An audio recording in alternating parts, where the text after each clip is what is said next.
какой-то момент так заболел желудок, что я дошла вот до 55 килограмм, я вообще ничего не ела. Вот лук, я обожаю лук. Но у меня начинает от него попозже, вот я поем, попозже начинает болеть желудок, как ждет, как ждет. Вот я люблю есть утром что-то жирное. Ну вот я утром съем жирное, там, бекон какой-нибудь с яйцами, с хлебом.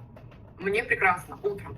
А потом, конечно же, у меня начинает вот это вот, я вот люблю этот бекон или сало деревенское. Вот мама делает сало, я обожаю, я не знаю, как это сделать. Лук.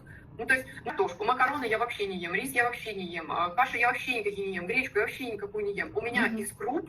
Смотри, давай раскручивать тоже постепенно. То есть, действительно, 2 года назад у тебя случился какой-то противопаразитарный протокол, но только непонятно, да, каких паразитов мы там выгнали. И это привело к срыву всех компенсаторных механизмов. Банально слизистая и ферментативные системы не выдержали такого большого количества препаратов, каких-то жестких диетических стратегий. И второй момент про еду. Вот ты как раз сама и ответила, почему у тебя желчный так реагирует. У тебя в рационе очень много насыщенных жиров. Вот когда поступают пациенты в стационар с желчекаменной болезнью, всегда спрашиваем, а какие продукты у вас любимые? Может, ты любишь сало, ты любишь бекон? Я люблю жирный.